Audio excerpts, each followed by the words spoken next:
really we've determined that the newer workforce that we're putting in place, they're very clever. They're much more digital savvy. And so we now need to advance all of our training and SOPs really into micro learning. So we can do that through a learning management system to really advance the way we're moving things forward, as well as the change that is taking place in our operations.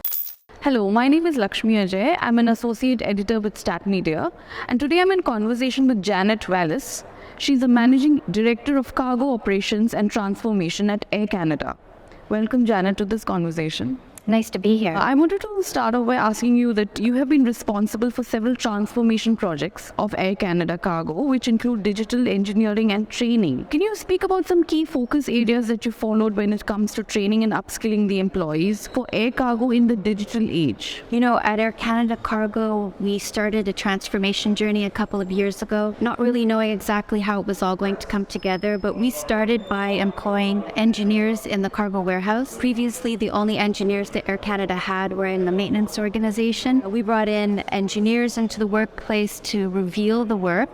And then from there, we looked at all of the local training that was taking place to see if we could standardize it, moved the training into a learning management system. And throughout the pandemic, we've been operating with virtual classrooms. And really, we've determined that the newer workforce that we're putting in place, they're very clever. They're much more digital savvy. And so we now need to advance all of our training and SOPs really into micro learning. So we can do that through a learning management system to really advance the way we're moving things forward, as well as the change that is taking place in our operations. Air Canada Cargo and Emirates SkyCargo have signed an MOU that builds on the airline's strategic commercial partnership announced last year in Dubai. This partnership is looking to optimize respective freighter and belly capacities throughout each of your extensive networks and complement global networks. What are some markets that you aim to reach via this partnership, and what are some product verticals that you wish to grow via this agreement? We are delighted to have this memorandum of understanding with Emirates SkyCargo. We're very fortunate.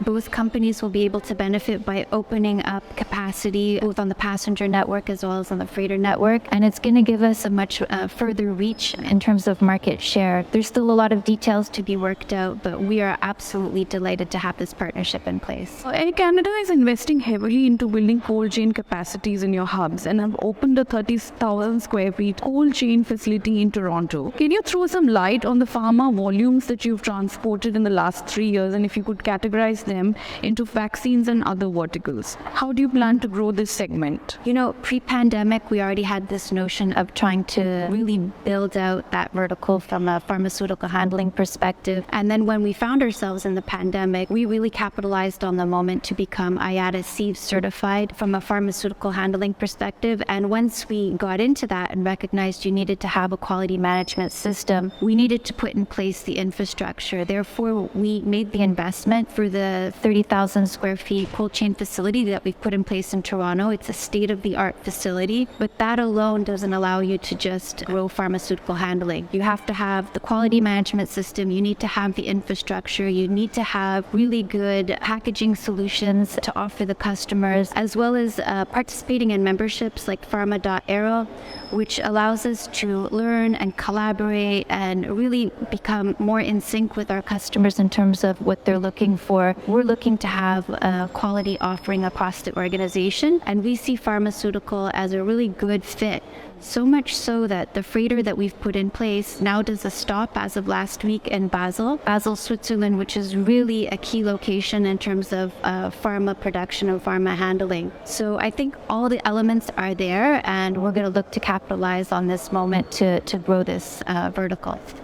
Can you share any specific growth figures when it comes to perishables and e-commerce in the last 2 years? How will the new cold chain facility in Toronto aid in the growth of perishables specifically? What were some busy trade lanes when it came to these two verticals? Now that Air Canada Cargo has their own freighters, we look to operate these freighters across the equator. And what's good about the equator is the production of perishables is almost seasonless. It happens all year round. And for the most part, all the perishables are going to or through through Toronto, therefore spending some time in our cold chain facility. And we're offering increased capacity, and this is definitely a market that we would like to be in. Equally to perishable handling and the e-commerce, we've been working over the past couple of years to build out e-commerce nationally across Canada, working very closely with software development companies. Software is very key in terms of e-commerce handling because customers demand transparency and speed. They want to see all of the key milestones. So for Air Canada Cargo, both of these new product offerings, whether it be perishable handling or e-commerce, Air Canada e-commerce, in terms of product offering, we're very optimistic that we can grow this business and move away from just having a few niche players in this market, and the Air Canada can actually play in this field. We know that digitalization and sustainability are two mega trends that have been embraced by the air cargo industry post-pandemic. What are some of the processes and systems that have been digitalized at Air Canada when it comes to cargo, and what technologies are being used in the same? Do also mention if any automation is being trialed currently. So Air Canada has been on a path to digitize, but digitizing information to create data, that's one stream. But really throughout the pandemic, we realized that digitalization was really the place that we needed to be in. Digitalization of processes and services really allows us to create data and data sharing. And that doesn't occur in isolation. You really need to have people, processes, equipment to then work very well with automation. This is going to allow us to create transparency, improve our customer offering, and eventually be able to share all of those key milestones with the customer in a very meaningful way.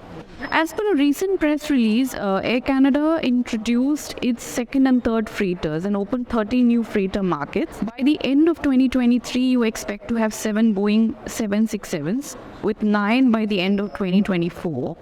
And there are 2 Boeing 777s that will arrive in 2024.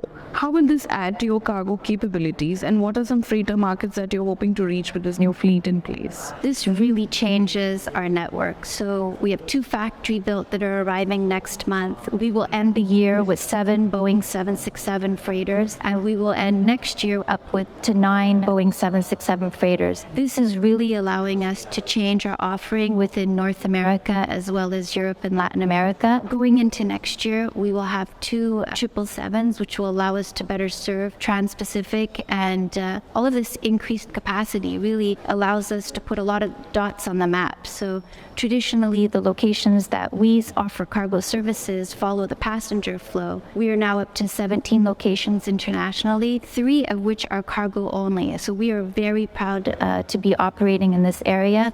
We feel like we're pioneering and we're moving our industry forward. So the freighter activity has been a big enabler, and we're just very privileged to have the confidence of our organization to allow us to, continue to prosper in this area. Air Canada has recently been expanding its freighter network by adding operations you've already mentioned in the US, Europe, Latin America, and even Istanbul, which are some places that we can see getting added to this freighter network. Further, what is the product category or mix that is driving demand from these destinations? Do share any interesting data points here, and ultimately, how are these global trade routes helping you to grow your market share?